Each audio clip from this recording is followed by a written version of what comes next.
The Orion sector was quiet. It was too quiet. For weeks, the old deep space station Relanin had been watching empty skies. Its crew, a small group of alien operators, were bored. Nothing ever happened this far from the main trade routes. The only thing they saw were slow cargo ships passing through like drifting shadows. But then, it came.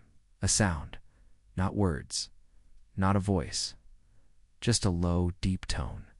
It lasted exactly 6 seconds, then stopped. 3 seconds later, it repeated. And after that, a string of numbers appeared on their screen's coordinates. The communications officer, four-eyed Turvax named Laro, froze in his chair. "What is this?" he whispered. His captain, a tall insectoid named Viren, stepped closer. Origin. Laro's hand shook as he read the data, all directions. At the same time, it was impossible. No signal could come from everywhere. At once, the Galactic Council's main intelligence office received the report within minutes. They ran the signal through every database. The tone didn't match any known distress call. The coordinates pointed to an empty patch of space. Hundreds of light years from the nearest colony. Then one analyst, a quiet old Valeri scholar, spoke. The words that sent chills across the room, "It's human." No one in the council chamber spoke for several seconds. Humans rarely sent wideband messages.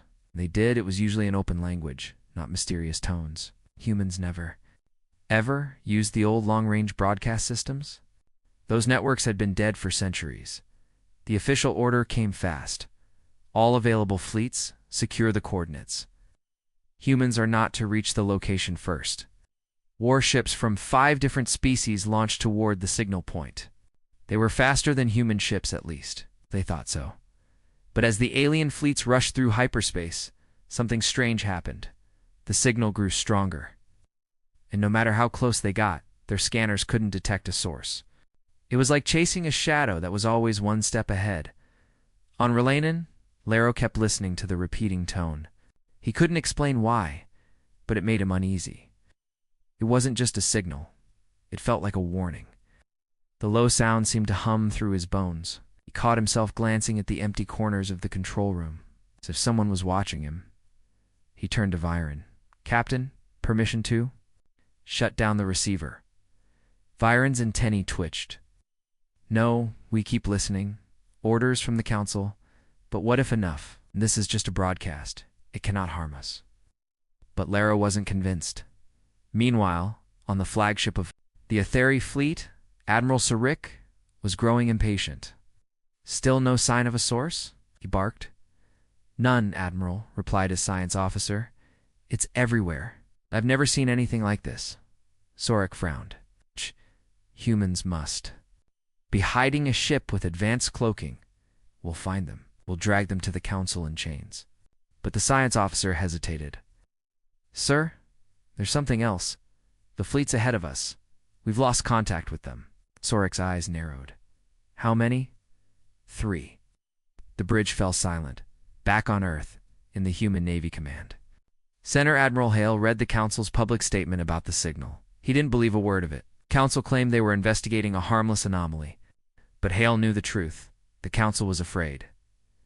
A young lieutenant ran up to him. "Sir, the Orion transmission. It's still growing. All our deep-range satellites can hear it now." Hale's jaw tightened. "And the coordinates?" "They point to Sector 9 Kappa, the Black Zone." Hale closed his eyes for a moment. The Black Zone was uninhabited, uncharted, and officially forbidden. Humans had marked it as dangerous over 200 years ago, and they had never explained why. By now, the alien fleets were approaching the coordinates. The Aetheri flagship entered the area first. The space here was wrong, too empty. Number. Dust, no rocks, no debris, just a dark void that seemed deeper than normal space. The signal stopped. "Admiral, we're not receiving anything," the comms officer said. Sarik leaned forward. "Scan again." There must be every light on the bridge flickered. The ship's main screen flashed with static, and then a shadow moved across the stars. It was massive, silent. No engine glow, no weapon fire. Just a dark shape drifting. "Like a ghost. Identify that ship," Sarik ordered. But before the scanners could lock on, the shadow vanished. At. One heartbeat later, an explosion tore through the rear of the Athari fleet. Sir, the second squadron, they're gone. In the final moments of the day's transmissions, the last surviving alien captain sent a short, shaky message to the council. It's a trap. It's not a distress signal. Let him just stay away. Then his ship vanished from the trackers. Relaine and Laro's hands trembled as the signal returned. The same low tone, the same numbers. Over and over again, but now, he was sure of something. The sound wasn't calling for help. It was calling something else. The alien fleets never returned. The Galactic Council tried to hide it. At. First, it was whispers. In cargo ports. Then quiet talk in military outposts. Soon, the whole galaxy was buzzing with the same question. What was in the Black Zone? In the council chamber, representatives argued loudly. This is proof the humans are hiding something. One barked. Or proof that something is hunting them, another replied. The Valeri scholar from earlier, the one who first said the signal was human, stood slowly. You don't understand, she said. That signal, it is not a call for help. Is a key. Her words were ignored. The official order was harsh. All human ships are forbidden from entering the Black Zone until the Council completes its investigation. Any human vessel found near the coordinates will be seized. But on Earth, the human navy refused to stand down. Admiral Hale sat in his command office, listening to reports from scouts. Every hour, the signal grew louder, reaching more and more systems. It was now so strong that even small colony receivers could hear it. Lieutenant Rios, his aide, spoke nervously. Sir, the signal isn't just loud, it's changing. Hale raised an eyebrow. Changing how? It's sending different numbers now. The coordinates keep shifting, like it's moving. Meanwhile, far from Earth, a young alien officer named Rin paced in his quarters aboard a Goran patrol cruiser. I had a human friend once, Commander Hale, from the days. They served together in a joint peacekeeping mission. They had fought pirates side by side. Ole had saved his life more than once now. Rin was hearing the same rumors everyone else was. Fleets disappearing, ships going dark, and a mysterious black comet appearing in deep space. Unable to ignore his gut feeling, Rin sent a private encrypted message to Hale. It was short. What's happening with the signal? Should I be worried? The reply came minutes later. One sentence. If you see the black comet, run. Rin read the message again and again. Hale wasn't the type to exaggerate if he said run. There was a reason. On the far edge of the Black Zone, ships from different species waited at a safe distance. They scanned, they probed, but no one dared to enter after what happened to the Athari fleet. Then, one brave captain, or perhaps one foolish, sent a small, automated drone into the zone. The drone transmitted for 40 seconds. In that time, it sent back a single, haunting image. A huge, black ship drifting silently, its hull reflecting no light. There were no windows, no markings, nothing to identify it. But it wasn't just floating, it was watching. Seconds later, the drone feed cut to static. At the same time, human scouts operating outside the Black Zone reported strange movements. Unidentified ships, black as the void, gliding without visible engines. They appeared and disappeared without warning. No heat signatures, no power trails. One scout barely escaped after seeing one up close. He swore the ship wasn't just made of metal, it looked like the space around it was bending. Stars behind it seemed to warp, as if reality itself didn't like being near it. In the council's emergency meeting, the panic began to show. This is not a human ship, one ambassador insisted. It's something older. It must contain it, but others disagreed. If it is human, another said, and they control it, then they have just become the most dangerous power in the galaxy. Still, the humans said nothing. Earth's official statement was brief. We did not send the signal. We do not control the Black Zone. We advise all ships to keep away. But few believed them. Late one night, aboard Relaine, Laro couldn't sleep. The signal had been repeating for days now. It didn't just sound like a tone anymore. He thought he could hear faint echoes inside it, like whispers in another language. He began running the sound through filters, trying to hear more clearly. And then something strange happened. The signal suddenly shifted, and for the first time, it carried words. Only 3. We are awake. Rin was on duty when his patrol ship intercepted the same 3 words. He stared at the readout then, quickly sent the data to Hale. This time, the human commander didn't reply with text. Instead, Rin received a short video, shaky, low-quality footage from what looked like a military drone. The clip showed a massive black ship tearing through an alien fleet. The strange part? It wasn't firing visible weapons. The enemy ships just broke apart, like invisible hands had crushed them. At the end of the video, a single black silhouette passed the drone's camera, along. A sharp vessel that looked like it had been carved out of the night itself. A text message followed. That's the Black Comet. What? The signal was no longer just a mystery. It was a warning. And the galaxy had no idea whether it was already too late. The galaxy had been waiting for days. Holding its breath, then it happened. The first clear sighting of the Black Comet came from a lone alien scout ship near the edge of the Black Zone. Its captain, small feathered Norin named Kale, had been scanning empty space when his sensors detected a faint gravity fluctuation, like something huge was moving close by. He turned toward the anomaly. At first there was nothing, just blackness. Then the stars shifted. A long, dark silhouette slid across the void, its shape almost blending into space itself. No lights, no engine glow, no signs of life. It was like a piece of the night sky had broken free and was drifting on its own. Kale's voice trembled as he activated his recorder. Black Comet, confirmed. Sending before he could finish, his comms filled with a low, deep tone. The same one from the mysterious signal. His ship's lights flickered. Systems failed. The recording cut to static, hours later. All that was left of Kale's ship was an empty distress beacon, drifting in silence. The council tried to calm the public, claiming the sighting was unconfirmed. But the footage had already spread. Millions had seen the dark ship, and fear was growing fast. On Earth, Admiral Hale watched the same clip in his command room. Beside him stood Lieutenant Rios. That's it, Rios said quietly. The Black Comet. Hale didn't speak.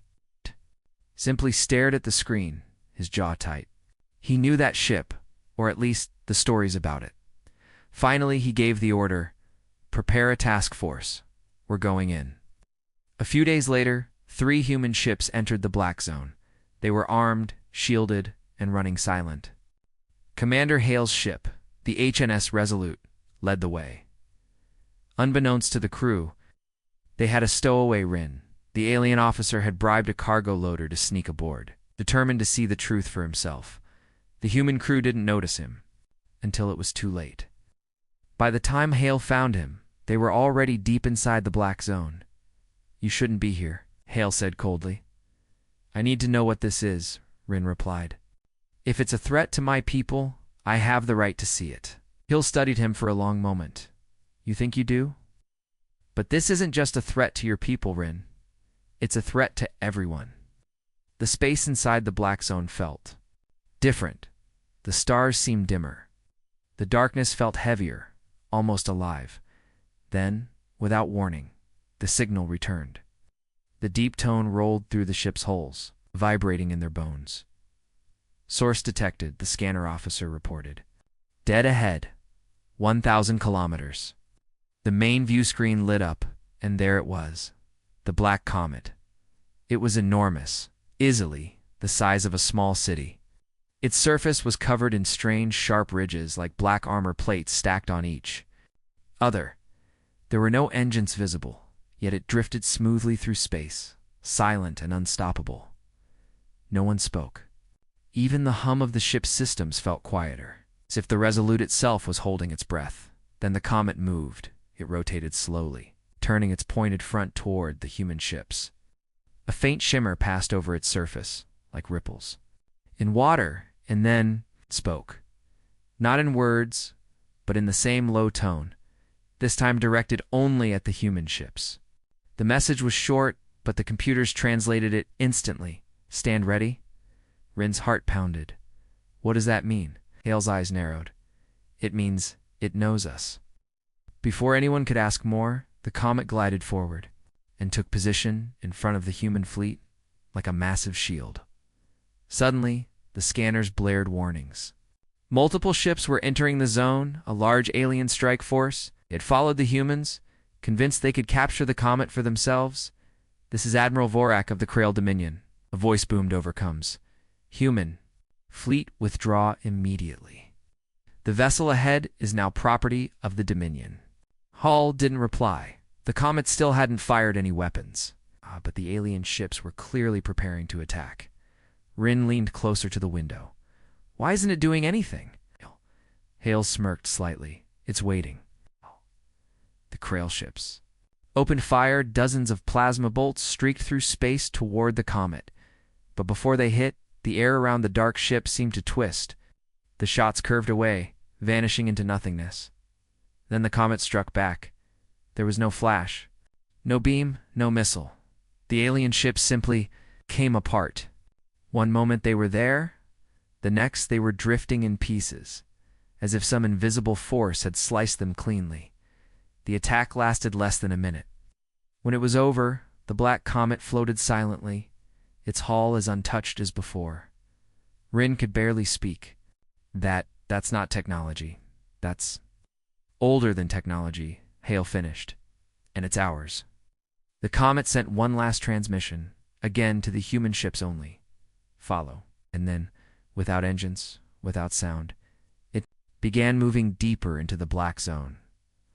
Hale turned to his crew. We go with it. Rin stared out the window as the darkness swallowed them. For the first time in his life, he understood why the galaxy feared humans. It wasn't because of what they had. It was because of what they kept hidden, the black. Comet led the human fleet deeper into the black zone. The darkness grew thicker, swallowing the stars until the space outside the windows looked like solid black stone. No one on the HNS Resolute spoke. Even the engines seemed quieter, as if the ship itself was afraid to make noise. Then, without warning, the comet stopped. Coordinates reached, the scanner officer reported. But, sir, there's nothing here. Hal didn't answer. He was staring at the comet through the viewport. The great black ship seemed to be waiting, and then it happened. The void ahead shimmered like heat waves in the air. Slowly, the darkness peeled away, revealing shapes. Massive shapes. Dozens of ships, maybe hundreds. Each one unlike anything the galaxy had seen before. They were enormous, heavily armored, and completely black. Their surfaces glinted faintly with strange, shifting patterns as if the metal itself was alive. Rin's jaw dropped. What? What are those? Hale's voice was quiet. Humanity's first expansion fleet. Rin turned to him. That's impossible. Those ships would be thousands of years old. They are, Hale said. They were built when humanity first reached the stars. Too powerful, too dangerous. The Council feared them, so we hid them. Locked them away here in the black zone. Rin shook his head. Why hide them? Hale met his eyes. Because we swore never to use them, unless the galaxy forced our hand. The comet moved forward, positioning itself at the head of the ancient fleet. A deep vibration rolled through the Resolute's hull, the same low tone from the signal. But this time, the tone was different. It's unlocking something. On the human ships, systems flickered. Panels lit up with symbols the crew had never seen before. Hull plating shifted, revealing hidden layers of black armor. Weapons emerged from the sides, strange, angular cannons that didn't match any known design. The crew stared in disbelief. Rin looked out the window again, watching. As the other human ships around them transformed, they were disguised, he realized. You've been flying with this power the whole time? Hale shook his head. No, until today, even we didn't have access to it. The comet holds the keys. And now, it's waking the fleet. Anyone could process what was happening. Alarms blared. A massive alien fleet was entering the Black Zone, a combined strike force from multiple species. The Council had decided they couldn't let humans keep whatever was hidden here. Dozens of alien warships closed in. Forming a wide attack net, the Council's broadcast came through, loud and clear. Human vessels, stand down and surrender. The Black Zone is under Council authority. This is your final warning. Hale smiled faintly. I think it's their final warning. The alien ships opened fire. Hundreds of energy blasts streaked toward the human fleet. But just like before, the space around the black comet shimmered and the shots vanished. Then the comet transmitted a single word to the fleet: engage. What followed was unlike any battle Rin had ever seen. The human ships didn't fire ordinary weapons. Instead, beams of pale light lanced across space, but they didn't burn or explode. Wherever the beams touched, alien ships simply dissolved into nothing. Their matter ripped apart at the smallest level. Some human ships released clouds of black drones, each moving too fast for the eye to track. They slipped past enemy shields like they weren't even there, dismantling ships piece by piece before they could fire again. It was over in minutes. The alien fleet, dozens of powerful warships, was gone. No debris, no wreckage. Only silence. Rin couldn't breathe. That was slaughter. Hale's voice was steady. That was restraint. If the comet wanted, not one ship would have escaped to tell the tale. Rin turned to him slowly. Then why let any escape? Hale looked out at the retreating survivors. The galaxy needs a warning. The comet's deep tone rolled through the Black Zone one last time. And this time every ship, human and alien, could hear it. The translation was simple. We are awake. Do not test us. The retreating alien ships jumped away in panic, carrying the message back to their worlds as the last enemy signal faded. The ancient fleet began to move, reforming into a massive defensive wall around the Black Zone. Hale turned to his crew. Our strength isn't just our weapons, he said. It's the fact we've had them for centuries, and no one ever knew. Rin stared out at the black comet, leading the fleet like a shadow crowned with stars. He finally understood what the galaxy had always feared about humans. It wasn't the ships, it was the patience. The Black Zone was quiet again. It was too quiet. The alien strike force was gone, either destroyed or retreating in panic. The ancient human fleet held position, their black holes blending into the darkness, as if they had always been there. On the HNS Resolute, no one spoke for a long time. The crew were still trying to understand what they had just seen. Finally, Rin broke the silence. What happens now?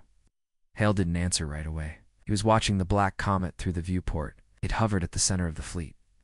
Like a silent commander, its sharp, dark shape reflecting no light. When he finally spoke, his voice was low. Now, we send a message. The comet drifted forward past the Resolute until it was facing open space. A deep vibration ran through every ship's hull, the same tone that had first lured the galaxy here. But this time, it was not just a sound, it was a transmission. Not just to human ships, not just to the Black Zone. The comet was speaking.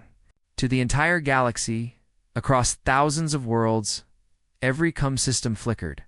Every ship, every colony, every station, even those in deep space, received the same broadcast. The message was simple, calm, and terrifying. We will not be hunted. We will not be provoked. We are awake now. The words carried no threat, no anger. But to those who heard it, the meaning was clear. Humanity was done hiding. On the Council homeworld, leaders sat frozen in their seats as the transmission played. The chamber was silent except for the sound of the comet's deep tone. When it ended, a Ralcott ambassador whispered, "If this is what they kept hidden, what will they build next?" No one answered. Back in the Black Zone, the comet slowly turned and began moving away from the human fleet. Its path led deeper into the void, into regions no one dared to chart. "Is it leaving?" Rin asked. Hale nodded. "It was never meant to stay. It woke the fleet, gave the warning. Now it's going back to sleep." Rin frowned. "Sleep?" That Hale's gaze didn't leave the viewport. It will sleep until we need it again, and when that day comes, I hope the galaxy remembers this moment. One by one, the ancient human warships returned to their hidden positions, vanishing into the shadows. The shimmering barrier of the black zone closed again, sealing them away. The Resolute turned for home, carrying Rin as its silent passenger. Neither he nor the crew spoke much during the journey back. The weight of what they had witnessed hung in the air like a storm cloud. News of the broadcast spread faster than any ship could travel. Entire governments met in secret, debating what to do about Earth. Some wanted to form alliances. Others wanted to prepare defenses. But no one dared attack. After all, the Black Comet had destroyed a combined fleet in minutes. And that was just one ship. Weeks later, on a quiet human colony at the edge of known space, a group of children played outside under the stars. One of them pointed upward at a small, faint shadow moving across the night sky. "What's that?" she asked. Her grandfather, a retired Navy officer, looked where she pointed. He stared for a long time before answering. "That," he said softly, "is a reminder." The shadow drifted on, silent and slow, before fading into darkness. Rin returned to his own world, but never spoke openly of what he had seen. In private, when trusted friends asked, he would only say one thing: the humans were never as weak as we thought. They just didn't want us to know. Months passed, and life in the galaxy seemed to return to normal. Trade routes reopened. Fleets went back to patrolling their borders. But deep down, every captain, every soldier, every leader knew the truth. If humanity ever decided to use its full power, there would be no defense. In the final scene, somewhere far beyond the Black Zone, the Black Comet drifts alone through empty space. Behind it, faint in the darkness, more shapes move, other ancient warships. Their outlines barely visible. The comet's deep tone hums once like the slow beat of a heart, then silence.